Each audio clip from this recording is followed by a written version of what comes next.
Hey guys, what is up? It is the Fast Break Report here, bringing you guys another vlog.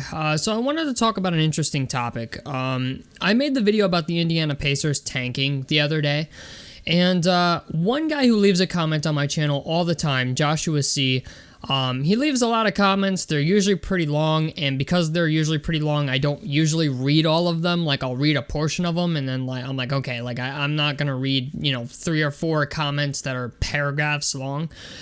But he did leave one comment about tanking and how it doesn't work. And how, like, multiple teams have tanked for years. Like, the Kings did it for years. Orlando, the Wizards, even the Knicks. The Pistons were a team that didn't seem like they never got it right. And how it just has never worked for them. And while I understand what he's saying and while his comment was right, I wanted to talk about this because all of these teams pretty much have one thing in common. And the thing is, a lot of these teams really have shitty ownership. That's what it comes down to, is terrible fucking ownership. Because there's not many owners in the NBA that inherit a team and it just goes up in value, okay? Like the New York Knicks. Like, everybody knows James Dolan is a shitty owner, but he inherited the New York Knicks of all basketball teams, right? They're a team that will always be worth more than whatever he got it for. But it's just the idea, you look at some teams around the league that aren't good at drafting players. It usually starts with ownership. For example, I'm going to give you guys 2 examples in this video of teams that are one team that's doing it right and one team that's doing it wrong. So the first team that I want to give an example of is a team that Josh actually commented about, and that's the Washington Wizards. The Washington Wizards have been a bad team for roughly 16 years. And part of that is because their front office regime of Ernie Grunfeld finally ended in 2019. They got rid of him. He was like a part of the front office since 2003. Now, immediately, if you're the owner of a team, that front office regime had a win percentage of 44%. They had 6 seasons or more with 30 wins or less in their seasons, okay? That's almost half of his time there. And I think to myself, any logical owner who knows what the fuck is going on or understands what they're doing would have fired Ernie Grunfeld a long time ago, because it's obvious the people he's bringing in, what he's doing, was not working. And for whatever reason, they just had a good relationship and kept him on until 2019. Then what they did was promote an assistant that was under him, Tommy Shepard, I think his name is, and it's the same thing. I mean, he was the assistant to Ernie Grunfeld, so, like, really, what the fuck are you doing? You're just getting Ernie Grunfeld 2.0, and now he was hired in 2019 and now has been fired as of a week ago. So we're talking about a team that had 16 plus years of just an Ernie Grunfeld regime that didn't work. When you allow anybody to remain in their position and just produce shitty results after shitty results after shitty results every fucking year, you as an owner are not doing your job and bringing in different people, okay? Let's be honest. If you worked at your job and did a terrible fucking job, and you were only successful at your job 44% of the time, do you think you would have lasted 16 years there? Probably not. Or 13 years. I doubt it. You know what I'm saying? And I understand that ownerships usually have a pretty good relationship with the general manager and the president of basketball operations, but a lot of these teams suffer from that, okay? Now, the thing is, leading into this video, the real title of this video should have been why NBA owners should always go over the luxury tax line. And the reason I say that is because the teams that usually suffer are the teams that try to play a balance of never rebuilding, but also never spending an insane amount of money. Kind of like what the Indiana Pacers do, okay? The Washington Wizards have tried to do it. Rob Sarva tried to do it, and of course, as soon as Rob Sarva loses his job or sells the team, the new owner comes in and immediately is like, Kevin Durant wants to come here, go get him for me. Okay? Like, there's a difference in certain things where it's like, if you're going to be a conservative owner in the NBA, you're probably not going to be successful. I'm just going to call it what it is. Owning a basketball team is a high-risk, high-reward asset. You can't be an owner where it's like, I don't want to spend any money in free agency. I want to live under the luxury tax line, but at the same time, I want to never tank. I want to build my team through the draft, but I never want to, like, really build my team through the draft, essentially. Like, I think if you're an owner, there is no in between. You're either really good or really bad, and how you go about doing that really matters. How you, of an owner, can handle your risk. And every team on this list, the Kings, the Orlando Magic, the Wizards, they all have things about their team that are just not good. Like, for example, with the Wizards, Ernie Grunfeld was in that front office for 13 years. They probably kept the same scouts, probably kept the same player development coaches. Like, I'm sorry, you just can't have this. You know what I'm saying? Like, you can't have a regime where the scouting sucks, the player development sucks, and it just sucks from the top down.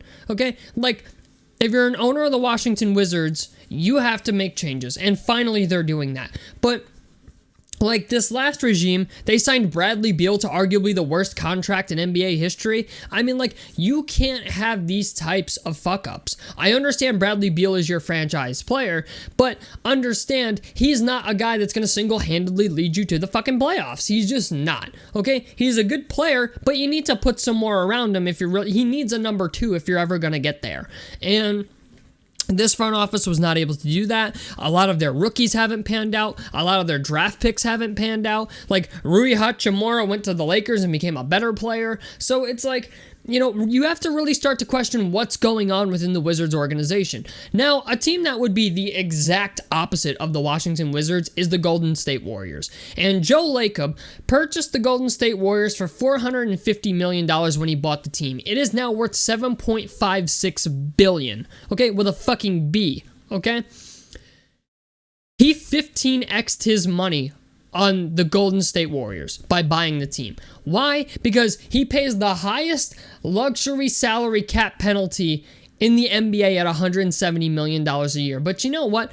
Joe Lacob probably wipes his ass with that money at the end of the year because he has Stephen Curry on his roster, he has Klay Thompson on his roster, he has Draymond Green on his roster, Andrew Wiggins, Jordan Poole. They have an established team that has won multiple championships. And if you are an owner, nothing increases the value of your team more than winning championships. And if you're a small market team, yes, you're going to have to overpay players. If you want to actually win, you can't live in this medium of, well, I don't want to be horrible, but I also don't want to spend the money to be great. You know, it's like saying I want to be good without putting the fucking effort in on either end.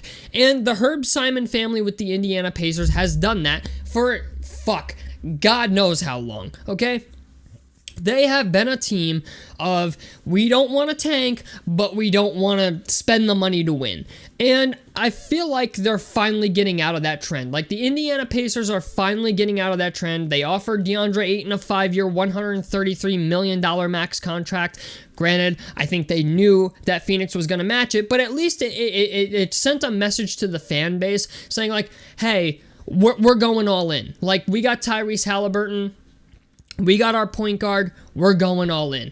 And as a fan, I'm like, okay, if you're not going to tank, yeah, you're going to have to spend money. And that's the I guess the teeter-totter that you play with when you're an owner in the NBA. You either suck bad enough to get really good draft picks, or you suck bad enough to overpay players, where you go out there and you sign your Tobias Harrises of the world and, you know, guys like that. There's tons of guys in the NBA with overvalued contracts. But if you're a team with any desire to win, you have to do that. You have to go over the luxury tax. And I think, like, teams like the Indiana Pacers and the Orlando Magic and the Sacramento Kings who try to play this fucking game of, yeah, we're not going to offer guys insane amounts of money because we don't want to tank, but we also don't want to be great. Like, you're never going to be a good basketball team. And that's my problem with the Indiana Pacers. A lot of people are like, oh, well, we need to build through the draft. We need to do this. We need to do that. And I think to myself, no, what we need to do is go out there and get a bona fide guy to fill a fucking hole on our roster. Like, everybody's bringing up Jeremy Grant this year and how Jeremy Grant is asking for more money than he's worth. And you know what? You would be right. You would be accurate in that assessment. He is going to ask for more money than he's worth, but he also just had a damn good season for the Portland Trail Blazers, okay? Like, I hate to say that it's justified, but in the right situation, it might be justified. You know what I'm saying? Like, if he goes to the right situation where he continues to shoot 40% from three, and I think, 50% from the field, and, continues, even just offensively, never mind the defensive side of the ball, if he just continues to be the player he was last year, ongoing offensively, he's going to get paid. You know what I'm saying? And I just think teams that tank, most of the times they don't get their draft picks right and don't develop their players right because there's an issue in the front office. There's an issue with ownership. It all starts at the top. There's a reason that the Knicks have been bad up until now. Okay, and it's because they overpaid shitty players. They didn't just overpay players. They overpaid shitty players, and they missed on fucking draft picks. And James Dolan didn't seem to care enough about it to actually change anything. Same thing with the Wizards. You went with the same front office people for 16, 13 fucking years. You know what I'm saying? Like, you have to shake shit up every once in a while. When your front office regime has a win-loss of 44%, it was time to scrap Ernie Grunfeld a long time ago. It was time to scrap the front office, all of these people a long time ago. When you're the Orlando Magic, and you keep drafting players, hoping to hit on them. It seems like Orlando is starting to do better. They drafted Paolo Banchero, which was a smart pick. They traded for Bol, who ended up being a really good player for them. Like, the Orlando Magic seem like they're starting to, turn it around. The Sacramento Kings are finally starting to turn it around. But my problem as a fan with all of this is the idea that the tape is out there, man. Like, drafting a player, I feel like, has never been easier, at least in the NBA. In college football, they still haven't figured out how to draft quarterbacks, and they probably never will fucking figure out how to do it. But it's just the idea, in the NBA specifically, there's so much tape on college players. There's so many people doing player analysis online of their strengths, their weaknesses, their highlights, their lowlights. I feel like it's never been easier to draft a fucking basketball player ever in my life. Okay? Even as far back as 10 years ago, it was not this easy. You didn't have Ball Is Life around and Baller Vision and all these other YouTube channels who go to every single one of these motherfuckers' high school games. Okay, we all knew about LaMelo Ball when he was a freshman in high school. We all knew about Lonzo Ball when he was a senior in high school. And yeah, not that we didn't know about these guys back in 2003. LeBron James was a prodigy. Lenny Cook was very good. Even DeJuan Wagner was very good. There were certain guys that it's back then it was more if you got invited to the McDonald's All-American game, you were probably a top 10 pick. That's where we were at. But I think times have changed a little bit. Now we get to see the EYBL and we have AAU and stuff like that. And it's all of this stuff is televised. It's live streamed. You can go on YouTube and usually find full-length college basketball games, or go on Twitch and find full-length AAU games to see how good the guy you want to draft actually is. You don't even got to go to the fucking games anymore. So it's just the idea, drafting players has changed a lot. I almost think there's no excuse for front offices to be as bad as some of them are. Because, even last year, I could tell you the Pacers were going to take Benedict Mathurin. I did. That was, one of the biggest videos I've ever made on this channel. And granted, it didn't get, a whole lot of crazy views. But, it got, 2,000 or 3,000 views. And for me, that's a lot. And everybody was like, how the fuck did you know? Well, it doesn't take a brain surgeon to watch the guy's tape and say, this is who we're going to take. This year, we're probably going to take Taylor Hendricks out of UCF, or we're going to take Jerice Walker if he's still there.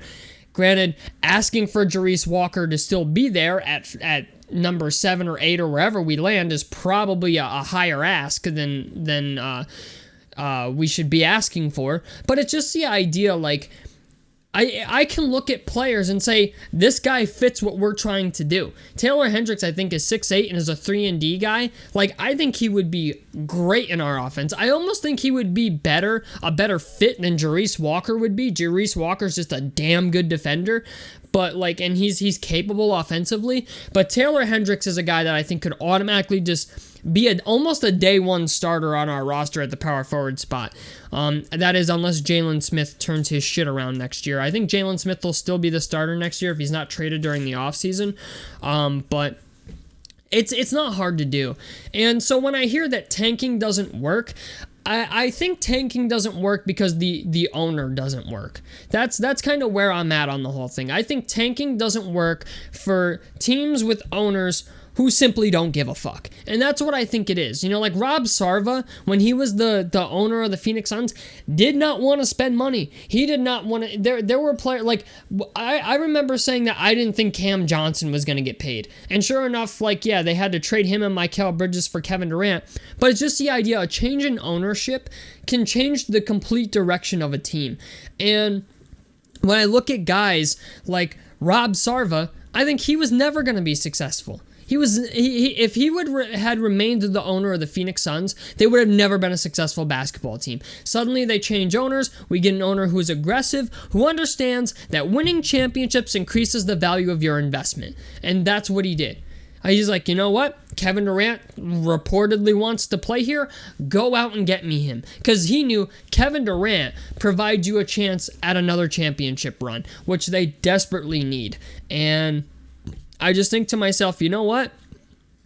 If you're going to be successful in this league, you need to either be willing to be really bad or be willing to maybe overpay for players that you probably shouldn't. And some owners understand that, but clearly there's a lot of owners in the NBA who still don't. So anyway, tell me what you guys think about this down below in the comment section below. Helps me out. Subscribe if you guys want to see more on the Fast Break Report. And I'm out of this motherfucker. Peace, guys.